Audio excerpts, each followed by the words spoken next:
Assalamualaikum warahmatullahi wabarakatuh. Alhamdulillah, alhamdulillahi rabbil alamin, wassalatu wassalamu ala ashrafil anbiya'i wal mursalin wa ala alihi wa ashabihi wa man sara ala nahjihi wa man tabi'ahum bi ihsanin ila yaumiddin. Allahumma la sahla illa ma ja'altahu sahla wa anta taj'alul hazna idza syi'ta sahla. Ma'asyiral muslimin wal muslimat, hafizakumullahu taala. Alhamdulillah, pada kesempatan siang hari ini menjelang sore, Allah tabaraka wa taala mempertemukan kita di tempat yang insyaallah mulia, yang penuh dengan keberkahan dari Allah Subhanahu wa taala. Ya, seharusnya tadi saya disampaikan, mohon maaf, saya tadi disampaikan jam 2 mulai start, tapi saya jam 2 kurang seperempat lebih dulu datang, ya. Karena agak maju, nanti 15 menit sebelum selesai, saya selesai, ya. Jamaah yang dimuliakan Allah, alhamdulillah, kesempatan di siang hari ini saya mendapatkan amanah untuk menyampaikan tentang babul muamalah, bab tentang muamalah. Dan beberapa waktu yang lalu saya disampaikan bahwa sudah saya jelaskan tentang pengantar di fikih muamalah, kemudian tentang syarat transaksi jual beli. Terus yang ketiga apa? Oh ini ya, berarti ini ketiga. Oh ketiga. Yang ketiga saya tawarkan dulu karena ada 3 pilar pokok di dalam mempelajari fikih muamalah. 1, tentang syarat sahnya jual beli, sudah kita bahas. 2, tentang jenis-jenis barang ribawi dan kaidah pertukaran antar barang ribawi. Itu yang kedua. Yang ketiga, bentuk-bentuk transaksi yang dilarang di masjid, waktunya, caranya, dan sebagainya. Pilih yang mana dulu, Pak? Oh, yang dilarang, ya.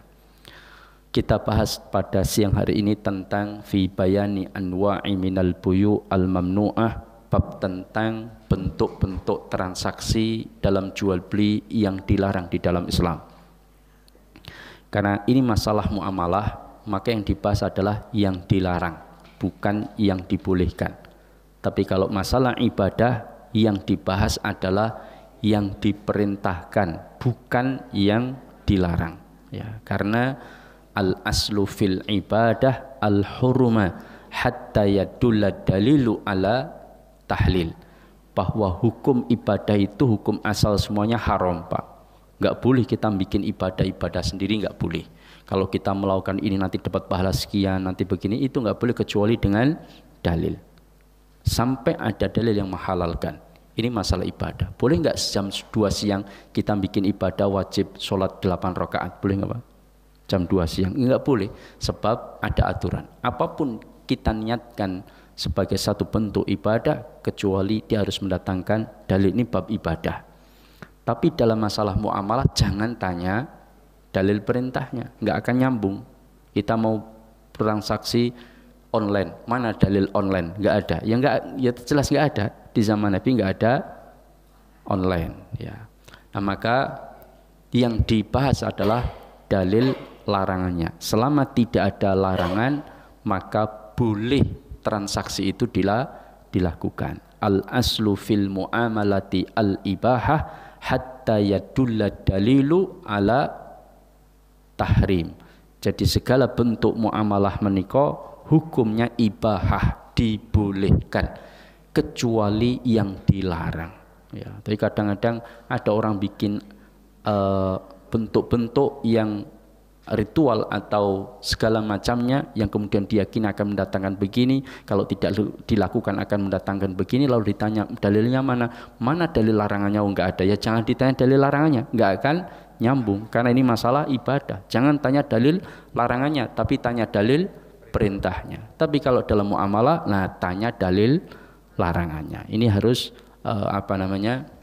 dimengerti. Karena ada sebagian orang ketika bikin ritual ibadah sendiri, lalu kemudian ketika ditanya mana larangannya, ya nggak akan ketemu, Mas, ya.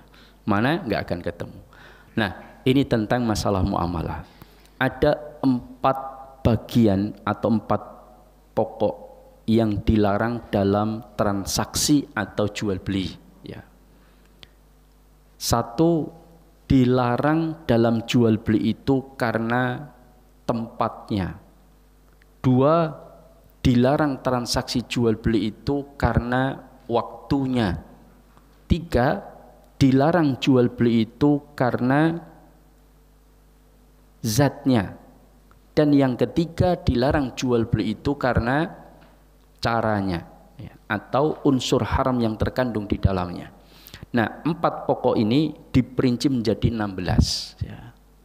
Nah, kalau diterangkan 16 semuanya selesai jam 10 malam, Pak. Ya. Nah, maka kita bahas satu-satu. Ada yang terperinci betul, ada yang mungkin bahasnya secara garis besar umum. Ya, insya Allah kita mungkin secara garis besar umum, ya, supaya lebih dapat banyak dari sisi kaidah. Ya.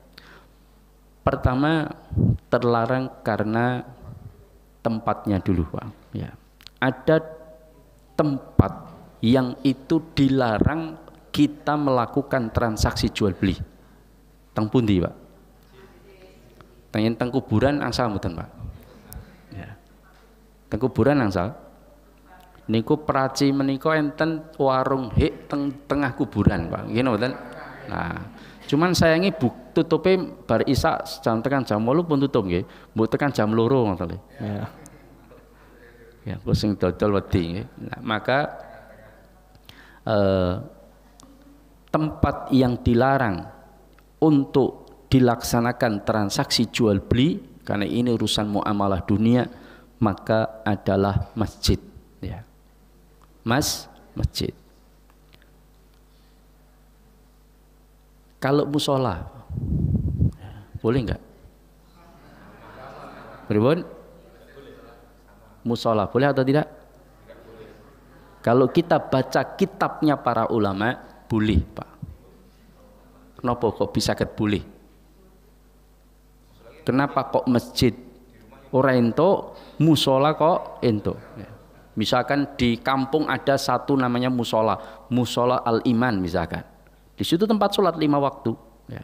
Boleh nggak digunakan untuk jual beli? Boleh nggak?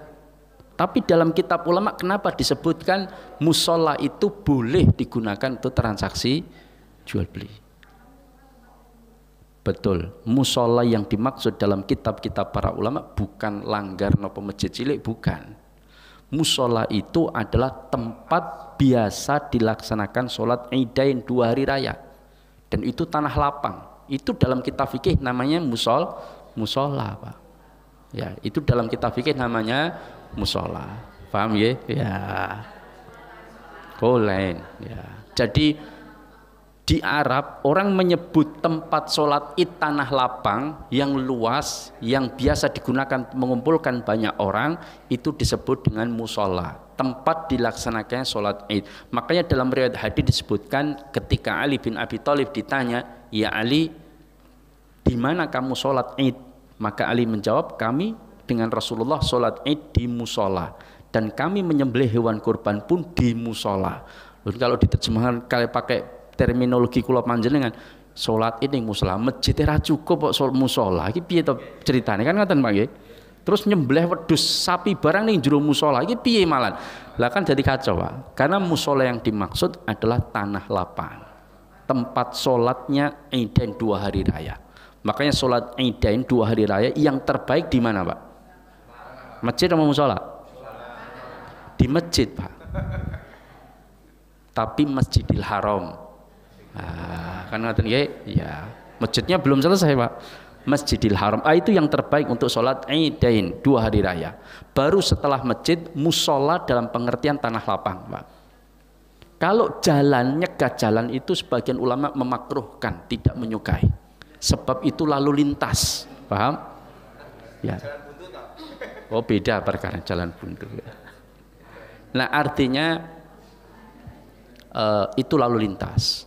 Lalu lintas banyak orang. Mungkin beda kalau jalan itu milik perumahan itu, semua sepakat di situ ada semuanya, sholat di situ mungkin beda perkaranya. Tapi kalau jalan umum kayak jalan besar, jalan orang biasa lalu lintas dicegat itu makruh, tidak disukai oleh para ulama karena mengganggu lalu lintas. Ya. Nah, apalagi pengajian ning dalan Pak, ngenten Pak. Ya. Maka pengajian di masjid saja atau di tanah lapang ya, yang luas yang bisa digunakan untuk mengumpulkan banyak orang. Nah, jamaah dimuliakan Allah, ini tentang tempat yang dilarang. Maka yang paling utama untuk sholat Idain 2 hari raya adalah di Masjidil Haram, kemudian musola, baru kemudian masjid ya, masjid-masjid kita. Nah, sekarang masjid itu ada sebagian orang yang justru digunakan untuk tempat iklan, tempat iklan, maka nggak boleh. Saya pernah masuk masjid di Jogja, itu di dinding dalam masjid itu ada ikan laundry Pak, ya. ikan laundry ya, bukan laundry itu apa? Setrika cuci baju itu. Bahkan kadang-kadang ditulisi budayakan malas mencuci, sebab mencuci itu tugas kami. Lu kan malah kon malas ya. Itu ada iklannya laundry ya. Budayakan malas mencuci, karena mencuci tugas kami. Itu wong pintar-pintar golek duit ngoten niku Pak. Lah maka jamaah dimuliakan Allah, makanya sekarang para istri itu udah malas cuci karena ada laundry. Betul nggih, Bu nggih? Ya. Maka ya kalau suaminya duitnya oke, enggak apa-apa. Duitnya pas-pasan berat ya.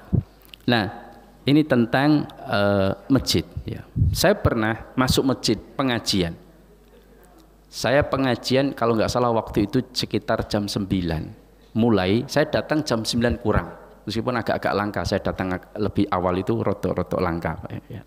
Nah, saya datang lebih awal. Ternyata di masjid itu ada beberapa SPG, kosmetik Islam, kosmetik yang bernuansa Islami lah ya, saya tidak sebutkan mereknya, itu sedang menawarkan dan mengenalkan produk-produk kosmetik di dalam masjid Pak. Dari pengajian itu saya tahu, kok ada mbak-mbak adol kosmetik ini jero masjid iki piye ceritanya? Maka ketika saya tanya, ternyata beliau itu yang perusahaannya itu yang mensponsori pengajian itu ada. Ya, jadi pengajian itu golek sponsor saka perusahaan-perusahaan.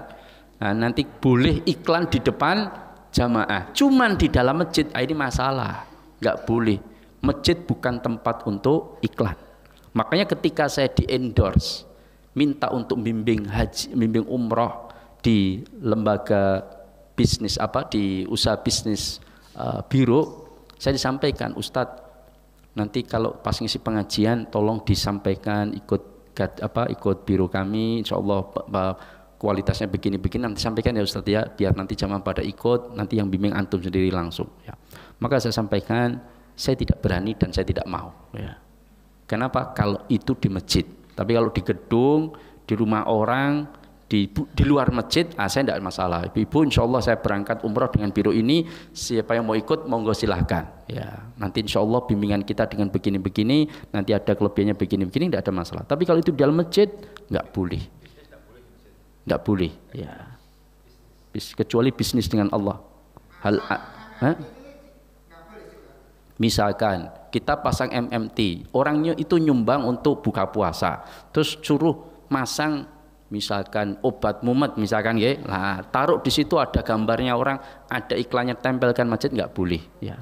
Masjid bukan tempat ngoten terus tempeli kabeh Pak nggih, sing dadi masjid kaya dodolan iklan ya, maka tidak boleh ya. Ya, maka tidak boleh. Kalau mau sponsor silahkan, tapi iklannya di luar masjid, jangan ditempel di dalam masjid, tempel di tempat parkiran, itu monggo silahkan. Kenapa? Pagar masjid, yang penting tidak di bangunan masjid ya. Ya kalau pagarnya kan di luar, tergantung pagar mana Pak ya. Ya. Jadi intinya jangan di dalam masjid. Itu mana satu bangunan ini, komplek masjid dengan bangunan masjid berbeda, paham ya?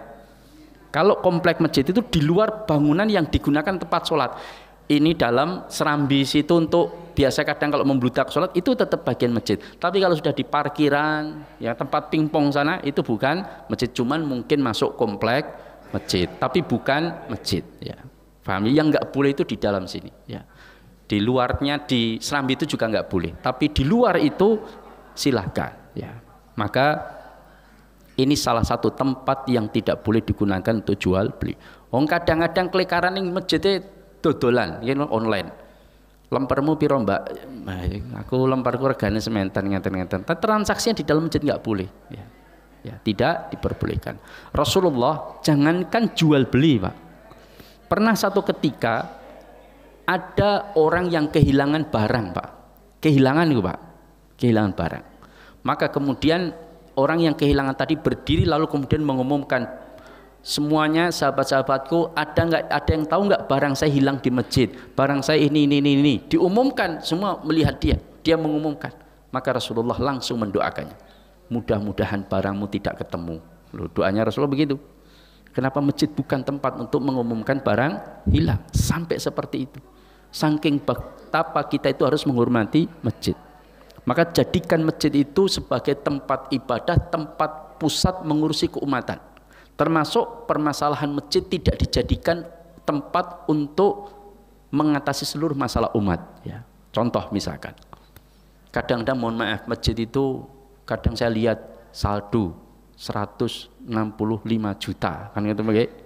Terus njaluk sok pewangi masjid itu wangile ra umum ning bendahara kadang-kadang. Kemudian gajinya guru TPA yang ada di masjid itu kan diadakan TPA biasanya. Itu gurune sak saya wis goleke pemuda-pemuda wae nggo sambilan, mereka sambilan kayak 75 sesasus lumayan kan gitu kan. Nah, kadang-kadang kurang diperhatikan dari sisi kemanfaatan masjid. Memang kalau infak masjid ya hanya untuk masjid, urusan masjid. Tapi kalau untuk umum silahkan, misalkan di masjid itu kasih kota infak, misalkan dana sosial keumatan, selesai. Nah nanti masjid itulah berperan penuh bagaimana ada orang-orang miskin dari kaum muslimin yang mereka tidak bayar SPP, biayai dari masjid, Pak. Nanti sampaikan bahwa kita sudah menjalankan amanat. Nah, ini tidak. Masjid mau ditemu kelompok ketok nggih Pak nggih. Ya, kurang bermanfaat. Maka sampaikan itu. Ada yang janda yang tidak punya dana untuk biayai hidupnya, biayai dari masjid. Kalau perlu carikan duda misalkan Pak ya. Takmir masjid bagaimana? Betul Pak ya. Berupaya bagaimana? Oh itu ada janda, ini ada laporan janda masih muda. Wis tapek dhewe wae misalkan takmir masjid. Sudah selesai dinikahi selesai. Jadi takmir masjidnya duda Pak ya. Nah, kemudian nikah selesai masalah. Artinya masjid jadikan pusat menyelesaikan masalah umat. Tapi jangan kebablasan terus didodol tinuku ning jero masjid nggak boleh. Karena ada masalah kita harus melakukan sosial ekonomi. Akhirnya apa? Itu ada di Kota Solo ini Pak. Saya nggak sebutkan masjidnya. Itu seram begini. Itu dikasih meja kemudian ditulisi botol sekian rupiah. Jadi dodolan yang jero masjid Pak. Lah itu tidak diperbolehkan. Kan masjid bukan tempat untuk jualan, tapi jualan kepada Allah. Hal adullukum ala tijarah tunjikum min adzabin alim. Bagaimana jualan kepada Allah? Bersedekah ya. Nah itu tentang masjid. Ini yang nggak boleh untuk tempat iklan. Saya pernah pengajian begini, lalu tiba-tiba di depan saya itu jam digital begini Pak. Pertama tulisannya sholatlah tepat pada waktunya ya. Terus macam-macam. Barkui biro umroh namanya, kemudian murah, berkualitas, dibimbing oleh ustadz-ustadz ternama. Kok iklan yang jero masjid? Saya tanya panggil Pak Takmir, itu siapa yang iklan di atas itu tulisan yang bangun masjid ini ustadz? Ya meskipun beliau yang bangun tolong sampaikan nggak boleh ya, tetap tidak meskipun beliau yang bangun. Kalau memang sudah niatnya untuk masjid nggak usah iklan di dalam masjid, selesai ya. Lah kalau jam dindingnya ada tulisan Seiko misalkan, apa itu nggak iklan? Ya nggak, wong niatnya bukan iklan kan begitu. Apa yang tidak ditetel Seikonya yang nggak perlu kan begitu kan, jangan berlebihan. Artinya maksudnya ada tujuan iklan dengan kita beli ada mereknya itu tidak ada masalah ya. 100 ditetel enggak ya. Jangan berlebihan. Karena ada yang seperti itu Pak, betul. Itu iklan mereknya kudu ditetel. Kata Ustaz itu enggak boleh, siapa yang bilang enggak boleh kan itu. Yang enggak boleh itu iklan. Itu kan cuman beli cuman ada mereknya enggak ada masalah ya. Termasuk masjid yang mohon maaf dalam keadaan tertentu bisa mengganggu kehusukan sholat. Ya, contohnya apa? masjid di kota Solo ada, ya. Bahkan setelah selesai sholat itu ada 2 orang anak muda berbicara tentang sesuatu tersebut. Kemudian saya bikin, ya Allah ini kok sampai sempat-sempat Pak ya. Jadi ternyata dia bilang, wih mau pas jame muni tak hitungi mung 11, kudune 12 wong jam 12 kok. Kan begitu Pak. Kan itu yang jam teng teng kan begitu kan Pak ya. Padahal ketika Rasulullah ingin berdiskusi dengan para sahabat, ya sahabatku bagaimana cara memanggil sholat, lalu ada yang bilang ya Rasulullah pakai lonceng. Kata Rasulullah tidak, itu mirip orang Nasrani kata Rasulullah. Jadi malah lonceng ini juru masjid Pak, turmuni pas sholat Pak, pas jam 12 gitu dan terus jamaah sing menom-nom ngitung 1, 2, 3 kurang ki 11 ki jamnya rusak Pak. Nah, itu jadi masalah. Ya betul Pak, ini terjadi ya. Maka ya pakai jam itu silahkan, tapi loncengnya diambil Pak, supaya nggak usah bunyi Pak. Gerak tapi nggak usah bunyi kayak sepon Pak ya. Kayak pas tabrakan kan nggak bunyi. Nah ini tentang masalah kelihatannya sepele, tapi ini sangat diperhatikan oleh para ulama ya, sangat diperhatikan oleh mereka. Nah makanya hal-hal yang akan mengganggu kehusukan sholat itu sangat diminimalisir di dalam Islam. Sampai dulu kita di pondok itu kita bukannya haram bukan, tetapi kita sangat dianjurkan tidak pamer merek ketika sholat dengan sarungnya. Ya. Kadang-kadang yang belakang sholat Samarinda asli kan ngoten Pak ya. Allahu Akbar Samarinda, terus mikir opo iki asli sing ngene iki ya kan ngoten kan mikir kita palsu iki wong bladus kan. Sholat malah mikir sarung itu nggone Pak ya. Itu sampai seperti itu Pak. Dulu kita di pondok kita tidak dianjurkan pamer merek Pak. Merek itu di atas pas diluntung selesai Pak ya. Karena kadang-kadang mangga gajah duduk terus pas sholat gajah berdiri. Lagi enak itu gajah berdiri. Kan jadi masalah Pak ya. Nah, maka berat ya. Sholatnya malah tidak khusyuk. Saya itu pernah sholat. Ini pas Ramadan Pak. Saya makanya sampai astagfirullahaladzim. Saya pas sholat saya tausiah tarawehnya saya terlambat, lalu saya di barisan kedua, saya baru ngangkat tangan ini Pak, saya hatinya panas Pak, lambutan panas pripun, lagi mangkat ini, terus nonton gambar anak muda pakai kaos itu, saya masih ingat kaosnya merah, gambar hewan, dan ada tulisannya iki rupamu, gambar ketek Pak, apa kurang ajar Pak? Saya ini iki rupamu, wah kurang ajar, saya telepon panas Pak, ini kurang ajar betul ya, wah ini luar biasa ya. Maka hal ini tidak diperbolehkan ya. Buang hadas saja Rasulullah nggak boleh, meskipun itu hadas kecil. Apa itu hadas kecil? Kata Rasulullah, buang angin Pak. Meskipun itu kita sendirian kelekaran di juru masjid Pak, tengok kanan renek uang ledak Pak, lah itu nggak boleh ya. Di hari kita harus keluar, sampai bagaimana kita menghormati masjid Allah Subhanahu wa taala. Enggak boleh buang kotoran di masjid. Kadang-kadang cah nom ni udah terus diuncalke ngenten, Pak. Pas salat meleh, itu terjadi. Kok jenengan saged lihat Ustaz. Lah kan pas durung mulai kula. Kula terlambat. Kula tonton kok ya udah barang itu. Wah kan berat. Kadang samping kita kan juga kelihatan Pak, radius mata ini kan kelihatan. Wah ini maka kadang yang paling banyak itu ngresiki kuku. Ada orang salat itu nak cah malah ngresiki kuku ngenten. Ki janjane arep salat apa ngresiki kuku ya. Lah maka jami'ah dunyaakan Allah ini tentang masalah masjid. Ya, masjid tidak boleh digunakan untuk jual beli ataupun iklan ya. Tapi berubah.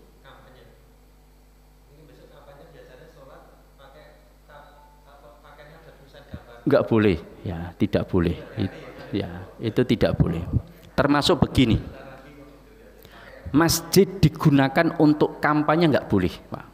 Misalkan Bapak Ibu tolong coblos nomor ini, itu bagus Pak, begini-begini, enggak boleh Pak. Yang boleh adalah berbicara tentang kaidah dalam memilih pemimpin Pak. Misalkan Islam itu memerintahkan tidak boleh memilih non muslim, itu haram hukumnya. Ada dalam surat ini disebutkan, jelaskan apa Pak. Islam tidak boleh memilih pemimpin yang pembohong, itu dijelaskan, tidak ada masalah. Tapi tidak kemudian kampanye pilihlah ini, beliau ini luar biasa begini, enggak boleh Pak. Itu sudah kampanye ya, paham? Nanti yang lain juga, oh kalau itu boleh saya juga boleh. Akhirnya masjid dari kampanye Pak.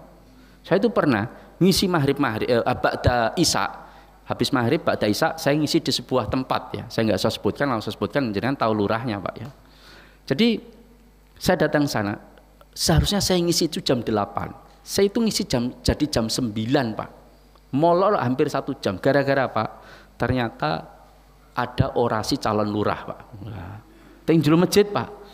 Itu yang saya nggak tahu gimana koordinasi dengan panitia, itu makanya nggak benar.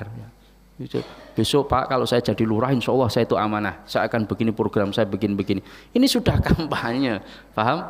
Maka nggak boleh. Ya. Yang boleh adalah misalkan khotib atau panitia menyampaikan, Pak besok kalau ada pilihan lurah, jenengan tahu setiap pilihan jenengan itu akan ditanggungjawabkan di hadapan Allah. Kalau jenengan pilih, jenengan tahu itu kurang agamanya kurang baik, sedangkan ada yang agamanya lebih baik, maka jenengan nyoblos itu dianggap oleh Rasulullah telah berkhianat kepada Allah dan Rasulnya dan seluruh kaum muslimin. Kalau ada calon, misalkan ada calon 3, yang paling bertakwa itulah yang kita pilih, Pak. Maka kalau kita milih yang kurang bertakwa, maka kita dianggap berkhianat kepada Allah, Rasulullah dan seluruh kaum muslimin. Bayangkan, Pak. Ini namanya prosedur dalam memilih, boleh dikampanyekan di masjid, boleh. Kita nggak membicarakan nama. Tapi kalau sudah pilih nomor 2, nomor 1, wah sudah, Pak. Salam begini bapak-bapak, wah sudah nggak usah ya. Itu jangan masjid, jangan. Di luar masjid silakan, ya. Tapi jangan di dalam masjid. Ya. Ini betapa mulianya masjid. Termasuk masjid itu kata para ulama, jangan mendirikan masjid niatnya untuk megah-megahan, Pak. Ini yang sangat dikritik oleh para ulama. Makanya kata para ulama, munculnya tanda-tanda kiamat itu salah satunya orang berlomba-lomba dengan megah-megahan masjid, Pak. Bukan fungsionalnya yang dicari, kemakmurannya, tapi kemegahan. Bahkan saya dengar dengan telinga saya sendiri, Pak. Ada orang bangun masjid, terus di daerahnya itu ada yang orang bangun masjid lebih bagus dari masjidnya. Apa kata dia?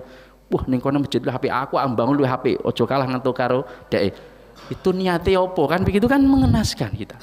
Maka niatkanlah karena Allah tabaraka wa taala, bukan gagah-gagahan masjid. Sekarang masjid api-api malah nggo tempat selfie ngene wonten, Pak. Malah nggo foto-foto tok. Ya, maka ini tentang masjid. Maka tempat dilarang.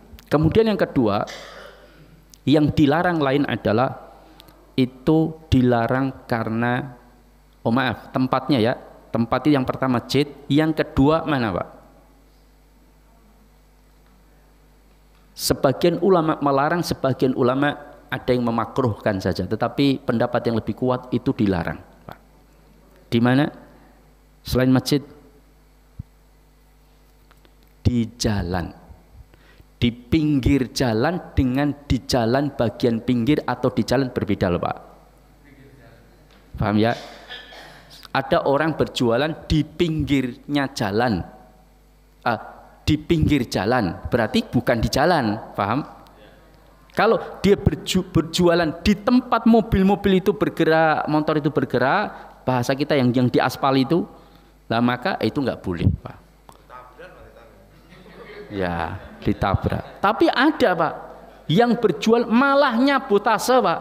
Pasar malam itu nomor mboten nyabotase jalan, Pak, nggih mboten? Oh iya, itu malah jalan dicegat. Satu panjang 200 meter dicegat, Pak. Dicegat sini, cegat sana, terus yang punya rumah mau nangis tok isinenge, Pak, nggih. Jam 4 lebih wis ra iso ngetokke mobil, Pak. Pun dipasang setan-setan. Engko mobil metu arep mulih nglebokke ning garasi. Turune kudu di atas jam 11 karena itu apa namanya? Tenda-tendanya standnya itu baru dibongkar jam 11 ke atas, Pak. Arep protes yo piye wong sing ngadake Karang Taruna karo RT, Pak, nggih. Ya. Engko ndak dilokke. Akhirnya pekewon ning grundel tok. Nah, makanya saya mewakili mereka, Pak, ya. Bahwa hal itu tidak diperbolehkan. Mau ada lapangan, mbok teng lapangan bazar itu. Paham? Di lapangan. Jangan kemudian nyegat jalan apalagi seminggu, Pak. Nah, kalau itu yang punya rumah di situ jantungan kudu goning rumah sakit pripun, Pak? Wah, mobilnya ra iso metu wis diotong sik 200 meter selak mati, Pak. Ya. Itu berbahaya. Maka sampai Rasul mengatakan wa imatatul adza anit thariq, itu salah satu cabang iman yang paling rendah, menghindarkan gangguan yang ada di jalan. Nah, makanya ini wong ngadakan pengajian di jalan saja nyegat jalan, para ulama memakruhkan, tidak menyukai. Salat Id termasuk, apalagi dolan, Pak. Ya, maka di pinggirnya jalan tidak masalah, tapi jangan di jalannya. Ya. Pribon? Kalau ada tempat pilihan lain jangan. Ya. Kecuali kalau memang nggak memungkinkan, itu pun diminimalisir, Pak. Jangan, mohon maaf, saya itu sering lewat daerah ini masuk sana itu, Pak. Itu ngantenannya jam 10, mulai jam 9 lah, jam 9 hari Ahad. Niku Sabtu siang pun dicegat, Pak. Mung dikai kursi telu terus ngutong-ngerongan to, Pak. Dicegat pring itu, Pak. Sehingga kita melewat, lha kok dicegat ngopo? Kursine enten telu wong tongkrongan udah tutut teng mriku, Pak, tengah dalan, Pak. Terus ditanya, lho iki apa ngentenan? Masih besok jam piro? Jam 09.00. Wis dicegat saat ini, Pak. Lah mbok nyegate besok pagi ya atau tidak, Pak? Habis subuh bisa nata kursinya, cegat, langsung dicegat, pada subuh selesai. Nanti habis selesai segera dipinggirkan biar aktivitas bisa lewat. Itu enggak, Pak. Rampung nganteni jenggo jagongan tengah-tengah wong pirotok tengah dalan itu terjadi dan saya tahu, makanya bisa nyegat jalan 3 hari. Seharusnya cuma sehari cukup, bahkan setengah hari cukup, itu bisa 3 hari, Pak. Sejak Sabtu, Ahad, Seninnya, Pak. Itu baru dibongkar karena minggunya tukang tendanya belum mau bongkar, Pak, karena prei, Pak. Bongkarnya hari Senin, Seninnya pun jam 09.00. Lah baru dibuka jam 10-an, Pak. Ya. Jam 09.00 cek tengah-tengah dalan udah tutut kali ngobrol-ngobrol beberapa orang yang pemilik Sohibul. Nah ini khawatir itu mendolimi para pengguna jalan. Maka lebih baik upayakan segera. Kalau udah selesai segera pinggirkan biar aktivitas. Perkara atapnya masih ada tidak masalah. Yang penting kan bisa untuk lewat. Kita meminimalisir hak orang lain terambil oleh diri kita. Lah ini tentang masalah jalan, Pak. Yang kedua, tadi masalah tempat terlarang. Yang kedua waktu. Ya. Yang kedua masalah waktu. Kapan terlarang dalam waktunya? Para ulama menyebutkan terlarang karena waktunya, yaitu ketika dikumandangkan azan sholat Jumat. Ini pendapat jumhur.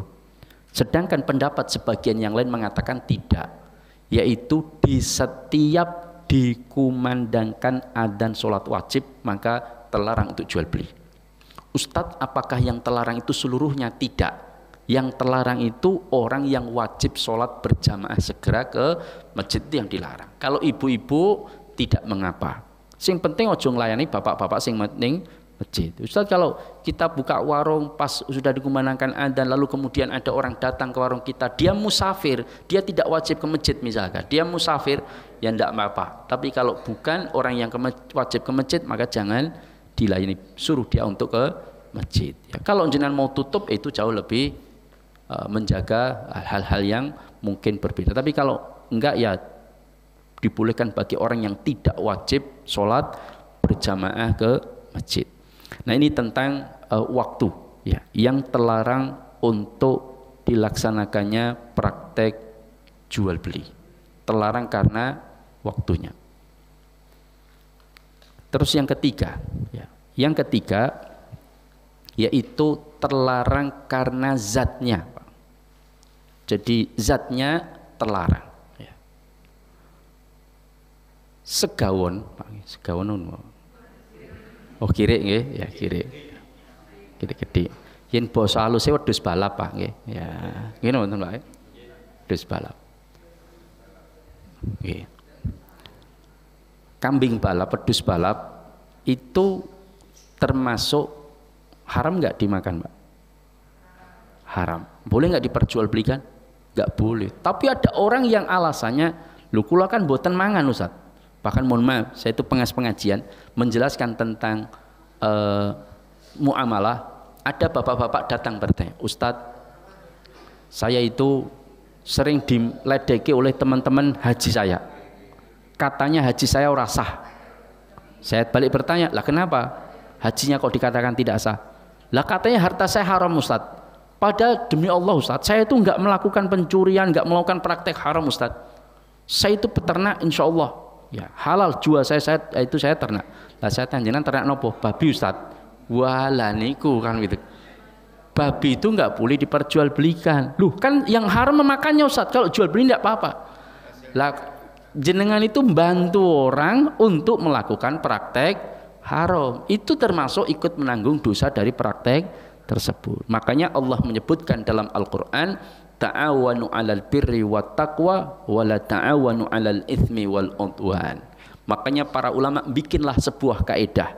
Apa itu? Ma adda ilal haram fahuwa haram. Tindakan apapun dari diri kita yang membantu terciptanya perbuatan haram, maka perbuatan kita haram. Contoh, saya punya rumah kosong besar di Jalan Salamet Riyadi.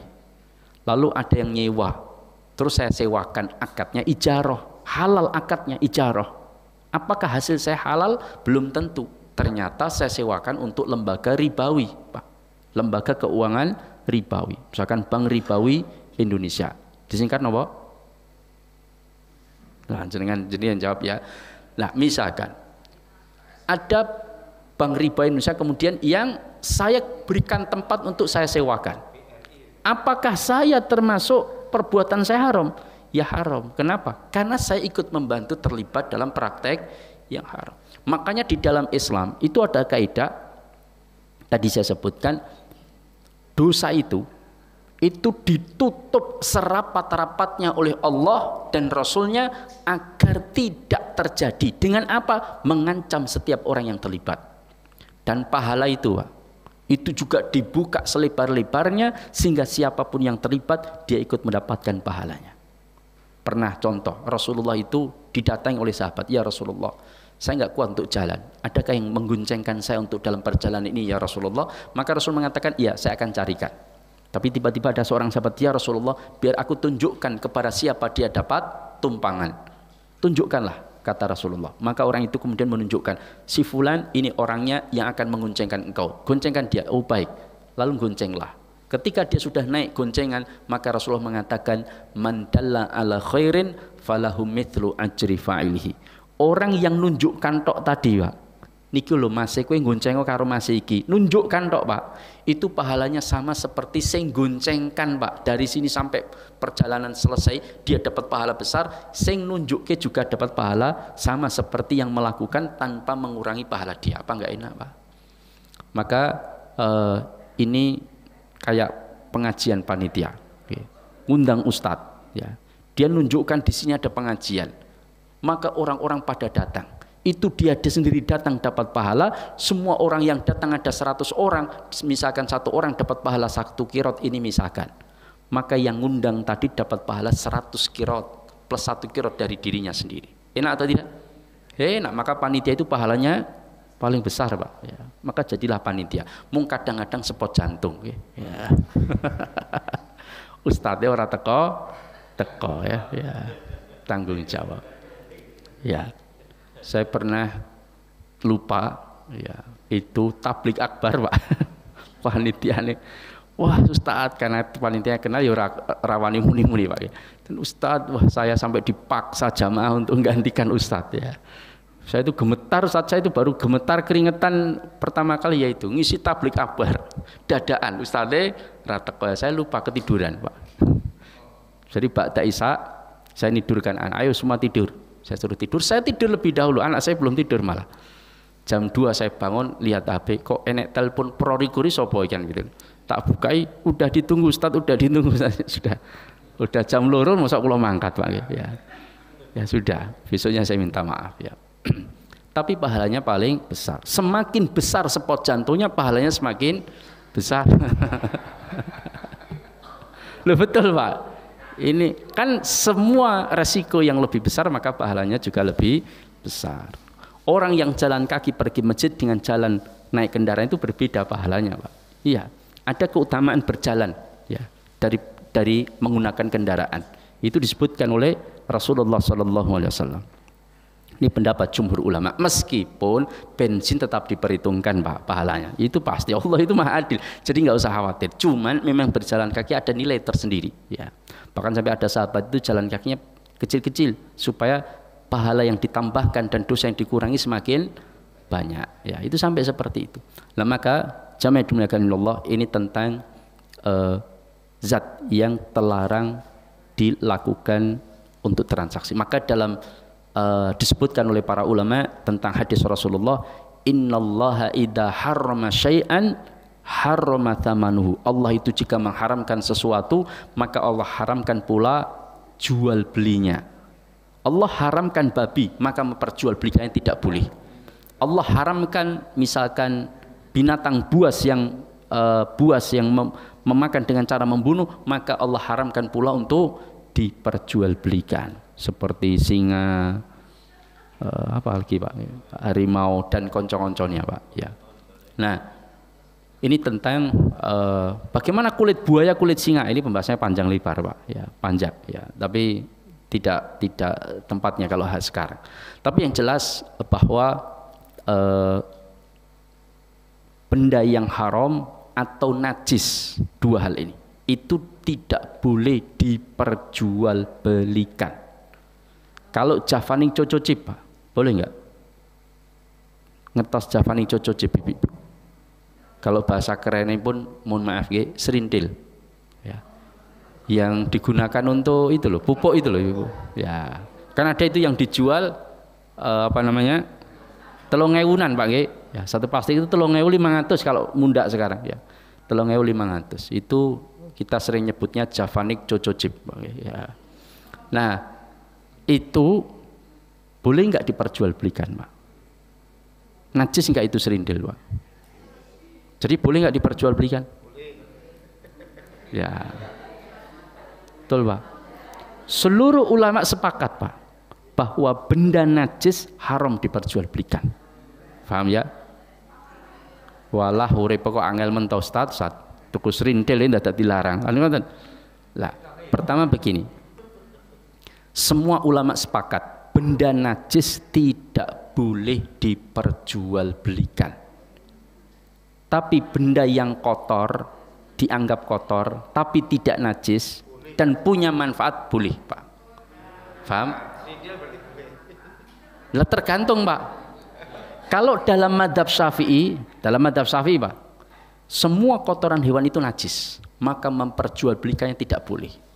Pendapat ulama Syafi'iyah, kotoran itu harus dicampur dengan tanah, lalu terurai menjadi tanah, sehingga sifat-sifat kotoran itu sudah hilang. Kalau kena air nggak panas, nggak bau, maka istilahnya sudah jadi apa ya, kompos, gitu. Lah maka dijualbelikan boleh. Tapi kalau masih ada sifat-sifatnya, kalau kena panas, kena air kemudian panas, teletong ijik mambu, teletong, itu nggak boleh meskipun dicampur tanah karena belum terurai dengan baik, belum menjadi tanah, itu tidak boleh diperjualbelikan dalam madhab Syafi'i. Tapi dalam madhab sekarang jumhur seperti ulama madhab Hambali misalkan mengambil merujuk pada ulama madhab Hambali bahwa kotoran itu dibagi menjadi dua. Satu, kotoran hewan yang halal dagingnya dimakan, dan kotoran hewan yang dari dagingnya yang haram dimakan. Seluruh ulama sepakat kotoran hewan dari daging yang haram dimakan semuanya najis. Babi, anjing, buaya dan sebagainya, tikus itu kan haram dimakan, maka kotorannya najis. Diperjualbelikan tidak boleh, ulama sepakat.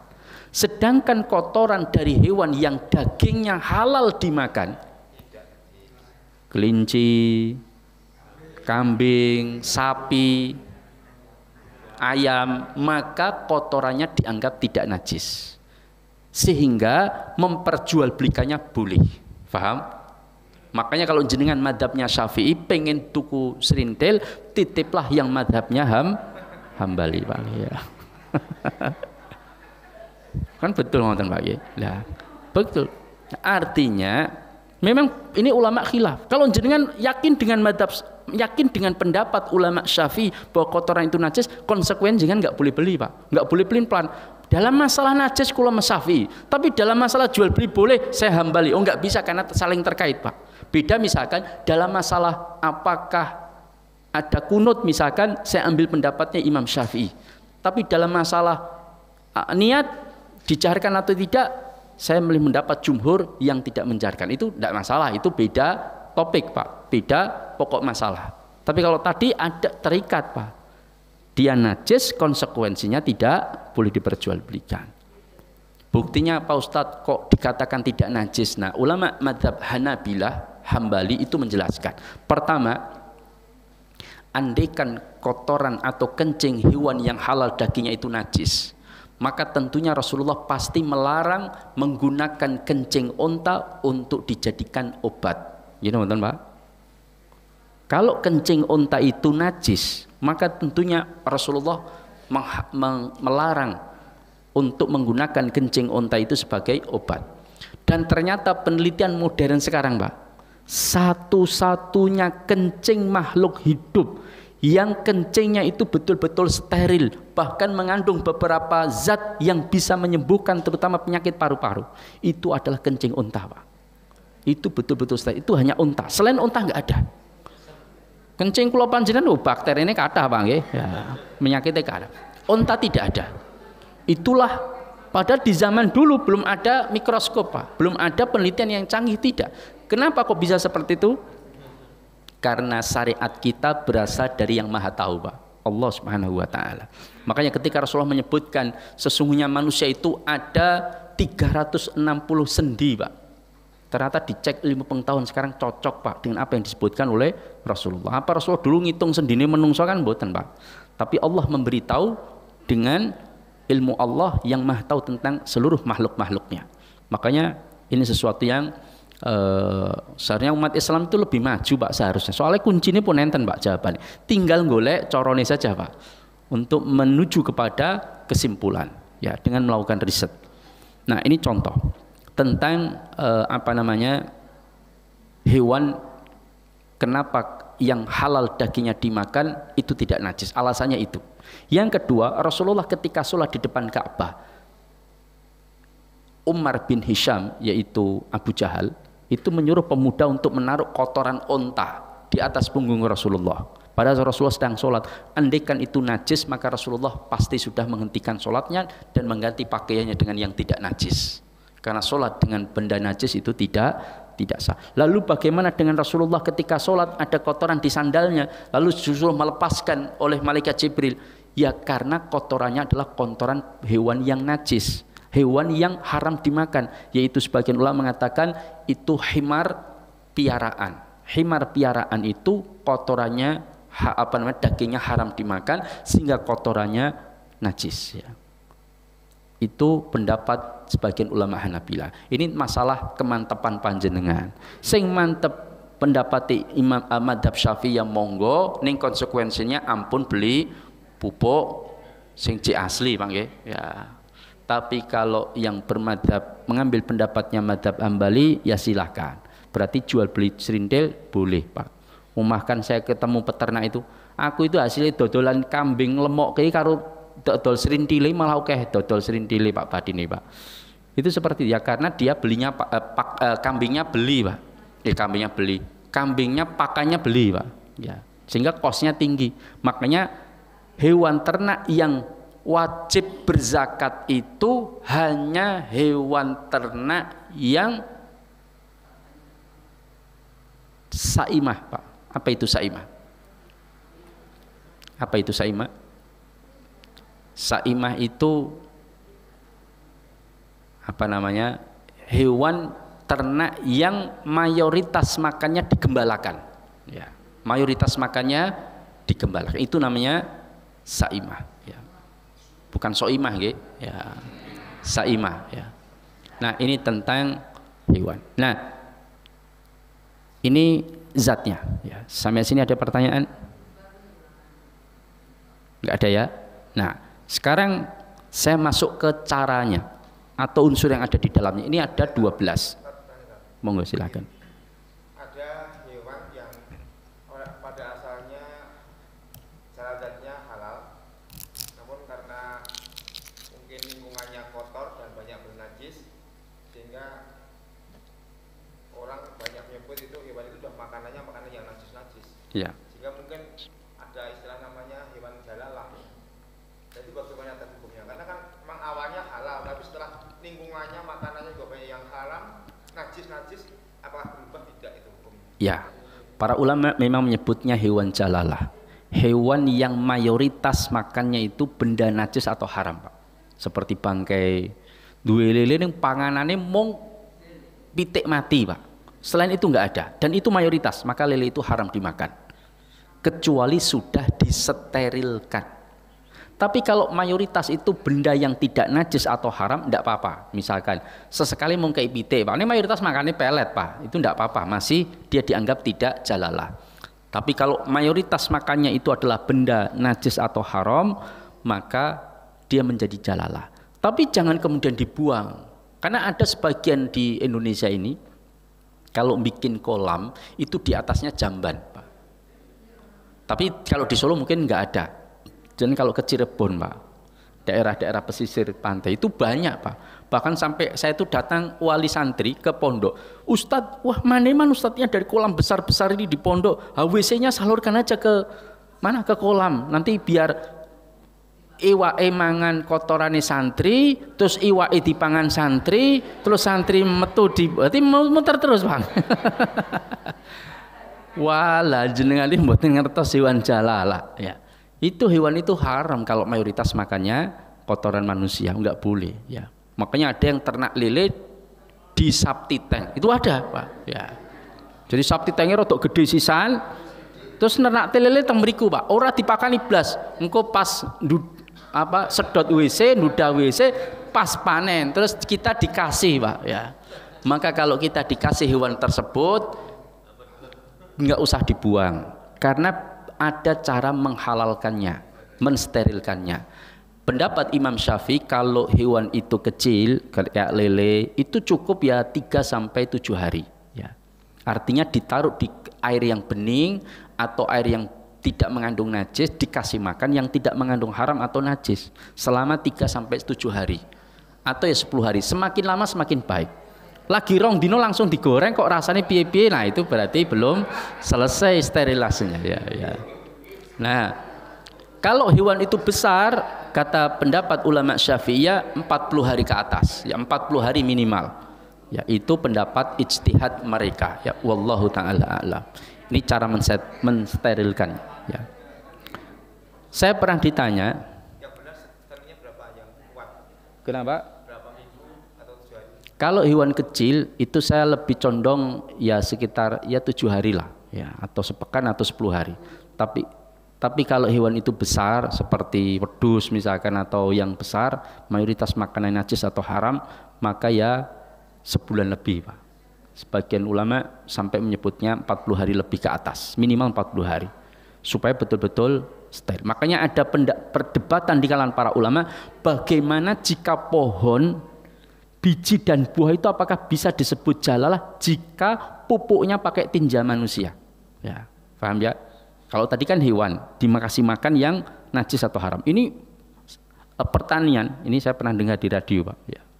Ada ustadz ditanya, bagaimana kalau pertanian saya pupuk pakai sedotan sapti tank. Jadi ada sapti terus dilepuk kening sawah, Pak, digocar-gacir ngeten, terus diudak-aduk, kemudian ditanami padi. Ini bagaimana, apakah padinya haram? Nah, maka ini memang ulama khilaf di kalangan mereka, apakah ini menjadi buah jalalah atau tidak, kan begitu.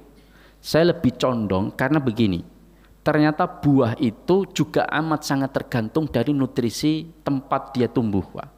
Makanya brambang itu kalau dihasilkan dari daerah Tawangmangu atau daerah sekitar sini itu rada pahit, Pak. Tapi kalau brambang dari Wonosobo atau mana saya lupa, itu brambangnya manis. Brebes, Pak, ya betul, Brebes itu brambangnya manis, Pak. Makanya yang dibuat sate-sate kambing itu yang dipangan itu brambang Brebes, Pak. Kalau brambang Tawangmangu, Pak, kiyar-kiyar kalau panjenengan, Pak, ya, makanya getih rasanya beda. Ini contoh, artinya sama seperti orang-orang tua dulu, pohon kuwi paling enak sing nandurin lemah nih daerah Pajang, Pak. Itu bukan karena pajangnya, tapi karena tekstur tanahnya. Itu lebih enak daripada kalau di luar sekitar daerah Pajang. Itu ada yang mengatakan demikian. Itu menunjukkan bahwa ternyata pupuk medium yang digunakan tumbuh itu berpengaruh terhadap buah atau. Maka saya lebih condong tidak boleh untuk menggunakan pupuk dari yang benda najis, ya. Ini pendapat yang saya ambil. Kalaupun yang starike buah carane pripun wae rada angel, Pak. Ya kalau kewan iso mangan, Pak. Buah mboten saged mangan, ya. Tapi ada sebagian ulama membantah, oh itu enggak benar. Yang benar adalah enggak akan menjadi buah haram, tidak akan terjadi. Karena tetap dia akar pohon itu mampu menyaring. Itu masing-masing pendapat, ya. Tapi saya lebih condong menghindari itu lebih baik, keluar dari perselisihan. Wallahu taala a'lam bishawab. Ada yang lain? Pribon? Kata ijo, apakah dia halal atau tidak? Ada dua pendapat memang. Sebagian ulama mazhab Syafi'i membolehkan kata sawah atau hijau karena dianggap dia benda yang tidak kotor. Sebagian pendapat, meskipun tidak seluruhnya dalam mazhab tersebut. Tetapi pendapat ulama lain mengatakan ada satu riwayat yang sahih bahwa bunyi kata itu adalah tasbih mereka. Maka jangan kalian membunuh kata. Maka hadis ini dijadikan dasar oleh banyak para ulama, kalau membunuhnya saja tidak boleh, apalagi memakannya. Karena memakannya pasti membunuhnya, kan begitu? Ya. Loh, kalau begitu tak tunggu mati ini Ustadz. Kalau mati dia bangkai najis. Ya, dia bukan ikan dan belalang. Lah kan nggak mungkin kita memakannya kecuali dengan dua hal. Dia mati dengan sendiri, dia menjadi bangkai dan itu haram karena kata. Lalu kita sembelih. Kalau kita sembelih berarti kita membunuhnya, Pak. Membunuhnya dilarang, apalagi memakannya. Ini pendapat yang saya ambil. Jadi kata tetap tidak diperbolehkan menurut pendapat dari ulama yang saya ambil. Tapi kalau jenengan meyakini suweke ya atau apa namanya nggak tahu, ya itu monggo silahkan ya. Iya, karena bangkai kata kan nggak boleh. Yang boleh kan ikan. Kalau ikan itu wajib menyembelih, saya yakin nggak ada yang jual teri nasi, Pak. Itu nyembelih siji-siji pripun, Pak? Ya, wah kan susah. Makanya Allah itu sangat bijaksana, Pak. Ya.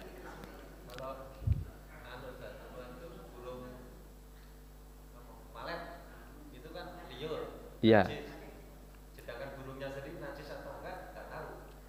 Ya, pertama dalam kaidah semua hukum asal benda itu dihukumi secara awal adalah suci, kecuali yang dinajiskan oleh syariat.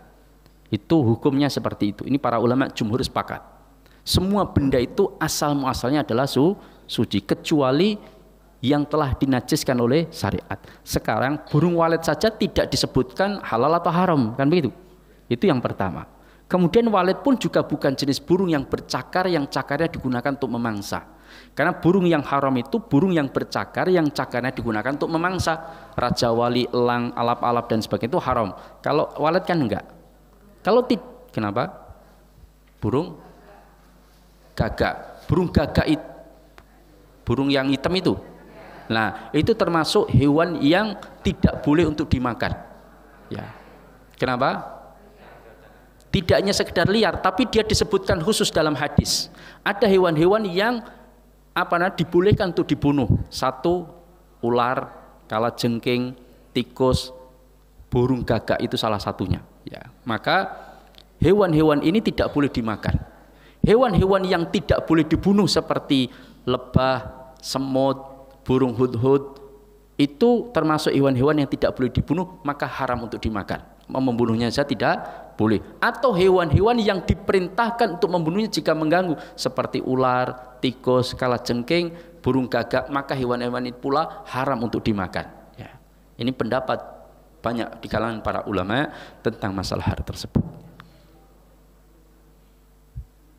Pun jam 3 kurang seperempat, pas 1 jam. Ya.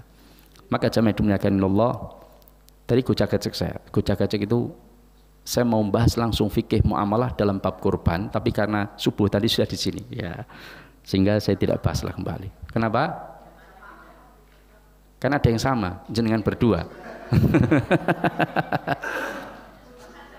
Saya takutnya, walah mau subuh tak krungokke kan gitu kan, ya, akhirnya tak rubah ya. Tapi itu sangat masuk dalam bab ini, Pak, yaitu praktek yang dilarang di dalam Islam. Itu nanti dibahas, termasuk menjual belikan barang yang belum diserah terimakan, seperti dalam penjualan hewan kurban kan terjadi kadang-kadang. Kemudian menjadikan satu antara penjual dan pembeli dalam orang yang sama, itu juga tidak diperbolehkan. Wallahu ta'ala a'lam bissawab. Mudah-mudahan yang saya sampaikan ini bermanfaat. Aqulu qouli hadza wa astaghfirullah li wa lakum innahu huwal ghafurur rahim. Assalamualaikum warahmatullahi wabarakatuh.